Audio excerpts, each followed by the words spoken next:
Like, people called me the N word with a hard R in the water all the time. Like, that was just something that I got used to if I showed up at a new spot as a kid. But again, it was so joyful of a practice of an art for me that I was like, I'm not going to let that stop me. So, in turn, I remember the first time I saw a picture of a black surfer, it was like a little small, like, quarter page in the back of Surfer magazine, and it was Cab Spates, from Virginia Beach, who now lives on the North Shore. And I cut out that little small picture and put it up on my poster board because that dude was He looked black, like and you. he had gotten a couple of waves. He looked like me, and the idea that, like, he looked like me and he ripped, and Billabong was sending him stuff, like, that just fed my child brain instantly with, like, all this possibility. Like, oh shit, we can do this.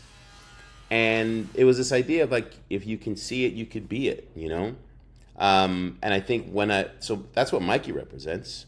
When the world saw a black South African kid ripping at the highest level with this just unique expressionism, right? And in his style and the art of how he does the thing, like, everyone had to stop and take notice and just be like, wow. It's undeniable. Will you look at it? Undeniable.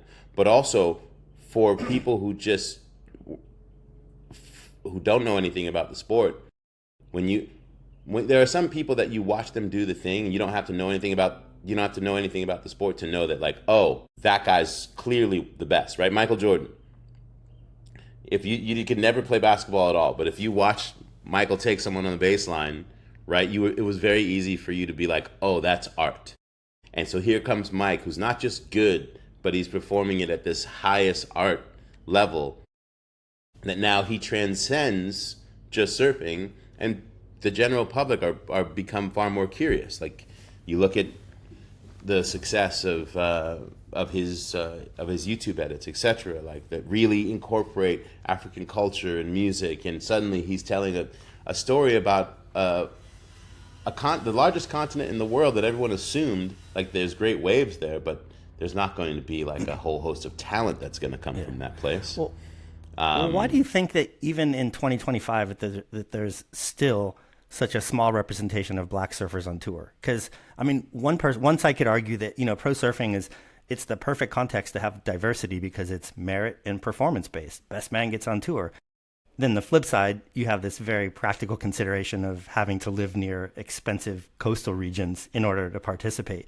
Like, how much do you think that lack of black representation on tour is economic, and how much do you think is cultural? Because it doesn't seem like there's a generation of super thirsty young black kids who are dying to be on tour, and parents who are willing to support them and sacrifice everything in order to make that happen in the same way that you see in football or basketball or baseball. Like, why do you think that is? I think historically in America, for all the reasons that you just mentioned, I moved to Carlsbad when I was 16, and there were 3,000 kids or so in my high school. There were 3 of us look like me. It's not where we predominantly live, and that's through the history of redlining, etc., in America, and so that it wasn't a cultural norm. Doesn't mean that black peoples inherently, like, across the diaspora, like, haven't been water people.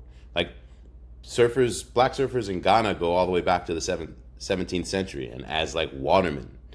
And if you look now, you're starting to see a peppering of kids they're for the first time discovering that it's even something for them, right? Like, because they get to see people that look like them that are doing it, that are showing up. The movement is just beginning here in America, where there's young black kids who are, like, being like, you know what? Not only am I doing this, but I'm going to find other people who look like me that are doing this, and we're going to build community, and we're going to be welcoming and make it inviting so that people want to become a part of this lifestyle.